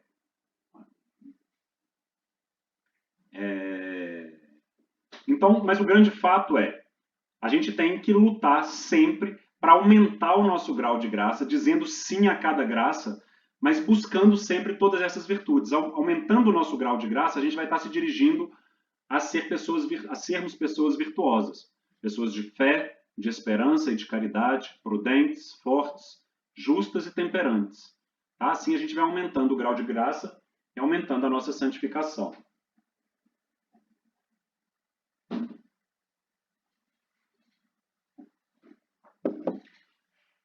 Fazendo isso, a gente vai estar buscando aqueles 3 grandes objetivos em relação à graça. Sendo pessoas virtuosas, sendo pessoas que buscam a santificação, que a gente vai conservar o nosso estado de graça cada vez mais, cada vez por mais tempo. E fazendo isso, muitas vezes, a gente até esquece qual foi a última vez que cometeu um pecado mortal, mas se cometer, rapidamente você vai ter essa consciência, vai correr para se confessar. E uma vez que você está em estado de graça, você vai lutar para crescer e crescer e crescer esse estado de graça para se tornar santo, para poder participar e gozar da felicidade divina de forma plena. Né? Ok, sobre graças era isso. Além disso, o Catecismo nos conta que o Espírito Santo ele tem alguns frutos e alguns dons. Os frutos são os efeitos, propriamente ditos. São as consequências que a gente alcança à medida que a gente vai sendo dócil ao Espírito Santo. Se o Espírito Santo nos confere a graça de se tornar filho de Deus, isso também tem que produzir frutos, porque toda união ela tem que ser fecunda. Toda união de acordo com a verdade, em direção à verdade, em direção ao bem, ela tem que ser fecunda, ela tem que produzir frutos. E uma união do Espírito Santo que habita em mim e cresce em mim, ela tem que produzir frutos. E os frutos do Espírito Santo, conforme a carta de São Paulo aos Gálatas nos conta, no capítulo 5, são o amor, a alegria, a paz, a longanimidade, que é a paciência de tudo suportar, aguentar as coisas com mais mansidão e paciência, a benignidade, que é a bondade, a renúncia às coisas desse mundo, a fidelidade, a mansidão e o autodomínio. Ou seja, se eu estou sendo dócil à graça do Espírito Santo, todas essas coisas têm que ir aparecendo e ir crescendo em mim para que, de fato, eu saiba que eu estou sendo dócil ao Espírito Santo. Eu tenho que crescer em amor, alegria, paz, fidelidade, mansidão. Ok? Então, todas lá na carta aos Gálatas. Além disso, muito famosos são os dons do Espírito. Um ponto importante da gente frisar aqui é não confundir dons do Espírito com carismas do Espírito. Dons do Espírito são uma coisa, carismas do Espírito são outras. Os carismas do Espírito estão listados lá em 1 Coríntios 12. Os dons do Espírito, eles estão listados no capítulo 11 do livro do profeta Isaías. Ele fala sobre os dons do Espírito Santo, e isso também é bem desenvolvido depois pelo magistério da igreja. Mas o que acontece é o seguinte, os carismas do Espírito Santo, listados lá em 1 Coríntios 12, eles são coisas que são dadas para a edificação comum. É uma coisa dada para a igreja e para a coletividade. Mas não necessariamente uma pessoa que recebe qualquer um dos carismas está crescendo em santidade por isso. Na verdade, não tem muita relação. Os carismas são muitas vezes confundidos porque eles são chamados de dons, é o que chamam de dom de línguas, dons do Espírito Santo, dom do repouso do Espírito Santo, dom da profecia, dom da interpretação. Todos esses aí não são dons, são carismas, e eles são para coletividade, eles não são para santificação, eles não vão te dar as graças, como a gente falou, tá? E é muito fácil de... Já os dons, eles são o contrário, né? Eles são aquilo, eles são dados, o dom de Deus, a graça é o dom de Deus dado para a sua santificação sobrenatural, de forma interior, para a santificação da sua alma. Esses sim são os dons do Espírito Santo. Então a gente percebe que os dons, eles são muito mais importantes do que os carismas. E é fácil perceber isso pelo seguinte, você pode nunca receber um carisma do Espírito Santo e chegar ao céu. Sem os dons do Espírito Santo, você não vai chegar ao céu. Ou seja, os dons são muito mais importantes. Né? Para perceber os dons do Espírito Santo, de novo eu insisto, vamos ver a vida dos santos. É sempre bom nós vermos a vida dos santos para nos iluminar dos exemplos e de como que as coisas são possíveis. Os atos de amor de que os santos são capazes são obras, obviamente, de Deus através dos dons do Espírito Santo que vão crescendo, porque seriam impossíveis ao homem. Né? E aí os dons do Espírito Santo são, segundo o padre Paulo Ricardo, existe uma ordem hierárquica do dom, todos os dons, mesmo o menor deles, já é um caminho bem profundo em direção a Deus, mas o menor deles é sempre menor do que o mais perfeito de todos. Então eu vou falar na ordem, tá? Segundo o padre Paulo Ricardo. O menor deles seria o dom de temor a Deus, que é um dom que te permite ter horror a tudo quanto ofende a Deus. Ou seja, ele é aquele dom primeiro que vai te permitir nem perder o estado de graça e, caso perca, você corra para recuperar. Que você tem horror a tudo quanto ofende a Deus. Esse é o dom do temor a Deus. O segundo seria o dom de fortaleza. É aquela força que você recebe para poder enfrentar as oposições mundanas, para enfrentar os três inimigos do homem, né? O mundo, a carne e o demônio. É a luta contra a maldade. Se no primeiro você já tem o horror àquelas coisas, você percebe o mal, no segundo, que é o dom da fortaleza, você tem a força para ir contra isso. O terceiro é o dom de piedade, né? É o que vai nos tornando mais fervorosos. É dar a Deus o que é de Deus, é ser uma pessoa piedosa, uma pessoa que louva a Deus com vigor e presteza. O quarto dom do Espírito Santo é o dom do conselho. Esse aí já começa a te dar um discernimento maior em relação às coisas, começa a nos mostrar o caminho certo a seguir. Normalmente, é através do dom do conselho que você toma decisões corretas e em direção a Deus, né? Que mesmo as menores até as maiores, de qual vai ser a minha vocação, se eu quero seguir o estado leigo, se eu quero seguir o estado clerical, tudo isso vai através do dom de conselho. E aí vem os três maiores, que na verdade muitas vezes a gente embola ele, é difícil mesmo, porque na verdade o que existe é uma gradação maior entre eles. O primeiro deles, que é o quinto dom, seria o dom de entendimento ou dom da inteligência, né? Que esse é muito ligado à fé, é de você perceber as verdades divinas como elas são. É o dom do entendimento. É a sua capacidade de ir se aproximando cada vez mais das revelações divinas. Depois disso vem o dom de ciência ou o dom de conhecimento. Ele seria um grau ainda maior que vai te educar e te instruir em relação a toda a criação. Você vai perceber o verdadeiro papel de toda a criação em relação a Deus, e através dele que você vai se libertando do apego às coisas desse mundo, que vai levando os corações ao alto. E o dom mais perfeito é o dom da sabedoria, que é a compreensão do próprio Deus, a compreensão do próprio mistério da cruz.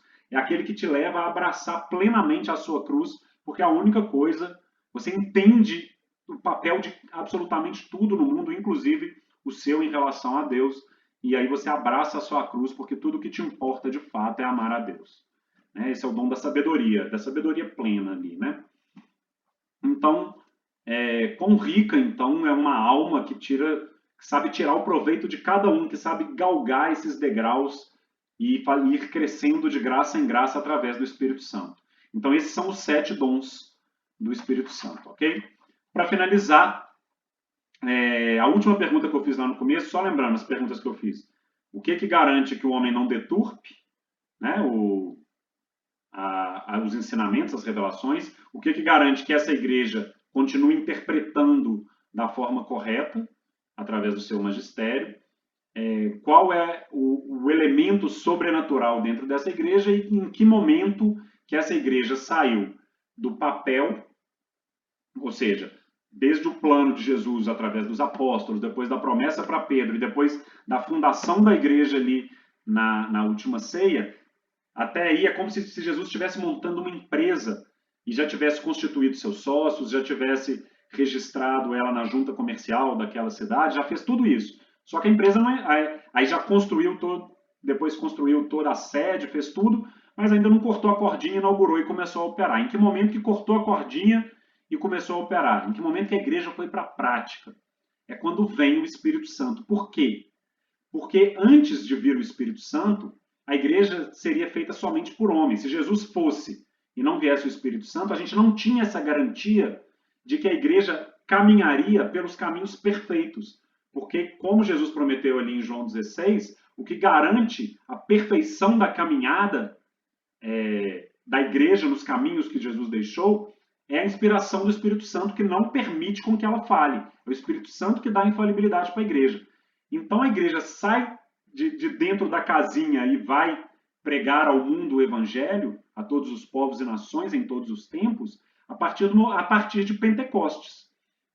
Então, o que é Pentecostes? Jesus ressuscitou, Jesus morreu, ressuscitou. Quando ele ressuscitou, ele passou 40 dias junto aos seus apóstolos, e depois de 40 dias, ele sobe aos céus. É o que nós celebramos anteontem, né, no domingo. Na verdade, foi numa quinta-feira, mas aqui no Brasil, essa solenidade da Ascensão é sempre transferida para o domingo seguinte. O dia da Ascensão mesmo é uma quinta, porque é 40 dias depois do domingo. E 10 dias depois da sua ascensão é a festa de Pentecostes, ou seja, 10 dias depois da quinta-feira passada. A festa de Pentecostes já era uma festa judaica, que já existia, se não me engano, se não me falha a memória, era a festa da colheita, mas agora estou embolado, não era a festa da colheita. Mas enfim, vou olhar aqui para vocês e já digo qual era a festa de Pentecostes judaica. Mas, enfim, ela foi, como todo o Antigo Testamento, foi completado, planificado com a vinda de Jesus e pelo Novo Testamento. Ela ganha um novo significado, assim como a Páscoa, que era a travessia do Mar Vermelho, ganha um novo significado, que a Páscoa agora é a nossa travessia da morte para a vida eterna, né? Que vence a morte, dessa vida para uma vida ainda mais perfeita.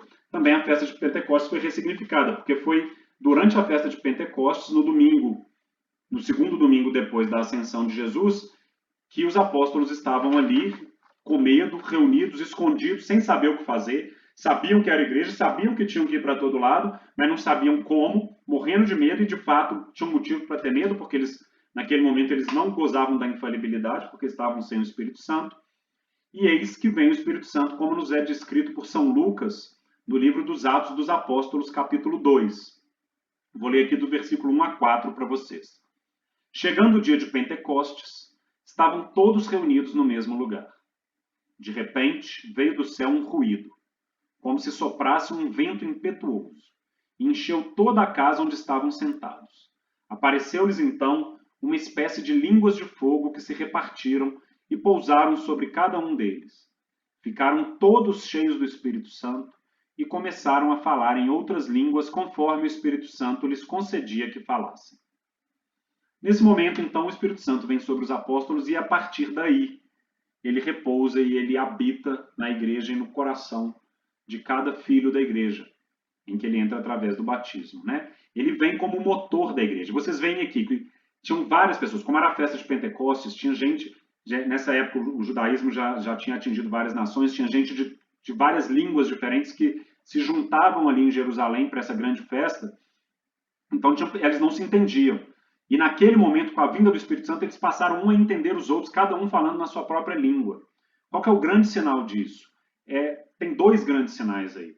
Um é como que a partir de Jesus e da igreja saindo do papel, a igreja deixa de ser, Deus deixa de ser acessível somente para o povo judeu e passa a ser acessível para toda a humanidade, para todos os povos de todas as nações, né? E exatamente por isso que a nossa igreja é chamada católica, porque ela é universal. Além disso, também é perceptível como que não cabem duas cabeças, não cabem duas falas diferentes dentro da igreja. A verdade é uma só. Então, mesmo eles falando em línguas diferentes, eles vão se entender através de uma língua comum, que é a língua do Espírito Santo. Eles estão se entendendo porque o Espírito Santo garante com que a verdade seja uma só. É isso que a gente reza lá no finalzinho da oração do Espírito Santo, né? Deixa eu pegar uma oração do meio, é sempre difícil, né? Então, oremos. Ó Deus, que instruíste os corações dos nossos fiéis com a luz do Espírito Santo, fazei que apreciemos retamente todas as coisas segundo o mesmo Espírito. É isso que está acontecendo aqui. Segundo o mesmo Espírito, eles estão apreciando retamente todas as coisas, da mesma forma. Mesmo falando outras línguas, eles sabem exatamente o que o outro está falando. Dessa mesma forma, a tua igreja, através do Espírito Santo, é garantida a infalibilidade de que se a igreja, com o seu poder das chaves, através do Papa, através dos concílios, ela falar uma coisa, aquilo é verdade. E aí, quem falar diferente é porque está rompido com a igreja. Então, a igreja só tem essa infalibilidade garantida por causa do Espírito Santo. A partir de Pentecostes, então, a igreja se torna um organismo vivo, sai do papel e vai. E rapidamente, impressionantemente, ela se espalha por todo o mundo conhecido até então. Os apóstolos foram para todos os lados e assim eles se tornam na prática, igreja. Porque foi com a vinda do Espírito Santo em Pentecostes que eles receberam as graças que eles precisavam para aquele momento, as graças atuais, necessárias para botar o plano em prática, né? E esse plano que eles botaram em prática é o plano que a gente segue até hoje. A partir daquele momento nós temos igreja em ato, agindo, por meio da graça, das virtudes, dos frutos, dos dons do Espírito Santo, que é a própria promessa de Jesus de infalibilidade dessa igreja, que também por promessa de Jesus nunca vai sucumbir, que Jesus instituiu como guardiã da verdade, como detentora do poder das chaves, é por meio do Espírito Santo que todas essas promessas de Jesus para a igreja são cumpridas e até hoje permanecem exatamente da mesma forma. Lembrando, né, que Deus não engana e nem se engana, então se ele prometeu e enviou, é essa igreja que está de pé até hoje. Se ele escolheu e fundou essa igreja, se ele garantiu que ela não ia tropeçar, se ele prometeu a infalibilidade, é porque essa igreja é a única igreja verdadeira, é a única que é o caminho que a gente tanto busca para um dia gozar da visão beatífica no céu junto a Deus. Sobre a igreja, no próximo encontro. Tá bom? Amém? Alguma dúvida? Alguma pergunta? Algum comentário? Fiquem à vontade. Se quiserem abrir o microfone, podem. Se quiserem colocar no chat, podem.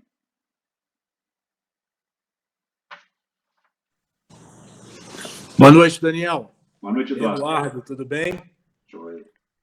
Só para aproveitar o que nós estávamos conversando um pouco antes, também foi uma questão que o Bruno colocou lá nos encontros, sobre o fato da Trindade, e ele colocou lá para que nós fizemos uma reflexão. Até anotei aqui, deixa eu até ver aqui que durante o nosso encontro de hoje, você comentou uma coisa bem importante ali, eu anotei aqui para depois só tirar a dúvida contigo se realmente tinha sido dessa parte ou se eu estava enganado aqui, ou se tinha realmente a ver com o que ele falou aqui.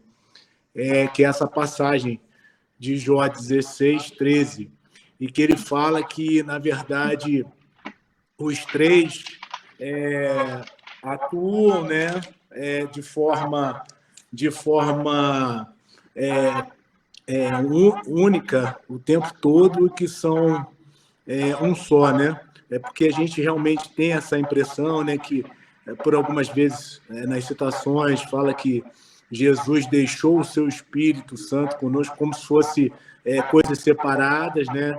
E não é, né? Que o tempo todo é uma coisa só, a Trindade é uma coisa só. E eu realmente vi essa passagem que está no catecismo aqui, eu anotei, mas agora fui folheando aqui, eu acho que eu perdi aqui, vou ver se eu encontro novamente, mas foi bem na parte que estava falando da lei do Espírito Santo. Eu acho que foi aqui eu vou encontrar daqui a pouco aí, mas eu anotei, procurei registrar aí para ver se era realmente isso o que o Bruno tinha falado aquele dia, e também dessa parte final ele fala aqui no final já do encontro de hoje, né, que você comentou no encontro de hoje, né, sobre essa sequência, né, de já estar nos planos de Deus há muito tempo, tudo que ia acontecer, né, e culmina justamente com Pentecostes, né, que foi tudo um plano que Deus já havia planejado há muito tempo, que foi simplesmente acontecendo, mas que já havia sido planejado desde o início, desde a criação. Sim, é bem por aí mesmo. Até eu estava de férias agora, e durante as férias eu estava ouvindo um curso do padre Paulo Ricardo sobre Eucaristia. O curso chama Divina Eucaristia e os Milagres Eucarísticos. E ele comenta como que a Eucaristia, dentro do nosso mundo de hoje, é a manifestação mais evidente de Deus Filho, né? Porque é o próprio Jesus que se deixa em corpo para nós, só que ele se deixa em corpo pleno. O corpo de Deus nunca é ramificado. Então, se ele está pleno, ele está ali em corpo, e como Jesus está vivo, ele está em corpo, sangue, alma e divindade. E se ele está em divindade, o que a gente recebe é Jesus, mas se é Jesus vivo, a gente também está recebendo Deus Pai e Deus Espírito Santo naquele momento, porque a divindade ela é indissociável. Então, até na Eucaristia você tem a presença do Espírito Santo. Só que a Eucaristia ela é própria de Deus Filho, porque ela é o corpo de Cristo, né? Então, da mesma forma, qualquer ação do Espírito Santo, você vai ter Deus Pai e Deus Filho, porque Deus é indissociável, Deus é um só. Não são três deuses que são muito unidos. Não. Tá? Então, isso sempre. A passagem que você citou aqui, quando ele vier, o Espírito da verdade vos guiará para a verdade plena. Né? Sim, ele vai vir, mas ele está sempre te guiando para a verdade que está contida no próprio Jesus e que é gerada pelo próprio Deus Pai. A coisa é sempre uma simbiose plena, porque eles são absolutamente indissociáveis. Tá? E essa questão do plano ser eterno, porque Deus não muda, o plano é o mesmo desde sempre. Né? Quando a gente fala sobre algumas mudanças de atitude de Deus, é muito mais um recurso didático do que uma realidade. É porque para nós, dentro da nossa realidade humana, a gente vai compreender muito melhor se a gente projetar algumas atitudes humanas em Deus. Mas, tipo, isso ofendeu a Deus. Deus não se ofende. Né? Ou, Deus se decepcionou, Deus resolveu. Deus não se decepciona, Deus não resolve. Né? O plano de Deus é o mesmo desde sempre. Né? Mas para a gente compreender é sempre muito mais fácil. Bom? O Clepson fez uma pergunta aqui. Daniel, sobre o batismo no Espírito Santo, como é dado? E por que a igreja chama atenção para a renovação carismática para não exagerar e entrar numa heresia? Tá, eu não vou entrar demais nisso para não cometer injustiça para nenhum dos lados, nem para não ser duro demais com a renovação, mas também para não passar pano em coisas que talvez estejam erradas. Vou falar pouco sobre isso, tá? E também porque não tenho conhecimento demais para falar sobre isso. Até onde eu sei, batismo no Espírito Santo, batismo é na água. Né? O batismo no Espírito Santo é algo próprio ali da renovação carismática. A renovação carismática tem alguns probleminhas próprios, mas ela é absolutamente legítima. Ela não merece ser deslegitimada, porque se assim merecesse, teria que ser pelas chaves, pelo poder das chaves, e ela tem frutos absurdamente bons, e eu falo isso até por mim. Eu entrei na igreja através da renovação carismática, fiquei na igreja durante muitos anos por causa da renovação carismática, e eu não conheço uma rede de pesca mais eficiente do que a renovação carismática. E o primeiro chamado de Deus para os seus apóstolos é para serem pescadores de homens, né? E isso a renovação carismática faz com a plena excelência, tá? Com relação ao batismo do Espírito Santo, não vou saber falar muito. Eu sei falar do batismo, sacramento, tá? E por que a igreja chama atenção para a renovação carismática para não exagerar e entrar numa heresia? É muito dentro daquela questão dos carismas que eu falei, tá? Os carismas, eles são próprios do Espírito Santo, eles são válidos, eles são legítimos, eles estão descritos na Bíblia, em 1 Coríntios 12. Então, nada daquilo que acontece na renovação carismática é invenção. Mas o que pode haver ali é exatamente o que o Clepson falou, é um exagero. E aí, se a gente pular do capítulo 12 de 1 Coríntios para o capítulo 14 de 1 Coríntios, o próprio São Paulo já faz esse alerta de que é para ser usado, os carismas são para serem usados com muita moderação, como exceção e sempre para a edificação da coletividade, nunca para si próprio. Então, alguns problemas que você vai ver na renovação carismática, aquela oração em línguas muito catártica, que a pessoa está ali, o repouso no espírito para simplesmente por uma catarse, todas essas coisas, elas têm o perigo do exagero. Eu não tenho a menor condição de te falar até que grau, até que ponto que está certo, até que ponto que está errado. O que vale é o alerta para o exagero e sempre o alerta de que elas são para a comunidade. Então, o próprio São Paulo fala no capítulo 14 de 1 Coríntios, ele fala de que não adianta nada a oração em língua se ela não vier acompanhada da interpretação, porque se os carismas são para coletividade, o que adianta você rezar em língua se ninguém entendeu o que você falou? Então tem todos esses pontos. E o alerta também, alguns dos perigos que acontecem muitas vezes na renovação, é porque ela, até pelos problemas que a gente tinha na igreja ali nos anos 70 e 80, a igreja ainda caminhando, engatinhando muito para achar o seu novo jeito de se manifestar pós-Concílio Vaticano II, e também com pouco material de música, de mídia, a renovação carismática acabou bebendo muito na fonte das igrejas pentecostais. E essa influência permanece até hoje. Muitas vezes é um perigo de usar muitos institutos que são próprios do pentecostalismo, e aí a igreja pentecostal evangélica, ela é uma heresia, né? Então você tem um perigo muito grande de jogar elementos heréticos dentro de uma fé perfeita, que é a fé católica. Mas, mais do que isso, eu não fico à vontade de falar, porque eu posso cometer tanto injustiças, como também passar algum pano desnecessário. Tá? Mais alguém?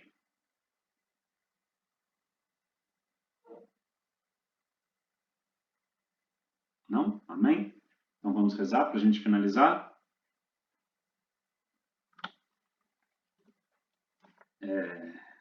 Em nome do Pai, do Filho e do Espírito Santo. Senhor, te agradeço imensamente pelas tuas graças, porque tu sabes bem que só através de ti é que somos capazes de fazer o que fazemos aqui, só através de ti somos capazes de falar. Peço perdão por qualquer interferência, qualquer deturpação minha enquanto homem falível em passar a sua mensagem, e peço também as tuas graças para todas as mensagens que for passar, e as tuas graças derramadas no coração de cada um que aqui ouviu, para que seja o teu Espírito a movê-los no entendimento da verdade, e uma vez entendendo a verdade, movê-los também na vontade em direção a ti, Senhor. Que a fé, a esperança e a caridade sejam movidas pelo teu Espírito Santo, de forma que a graça seja conservada, crescida no coração, na alma de cada um, e sempre prontos a recuperá-la assim que perder.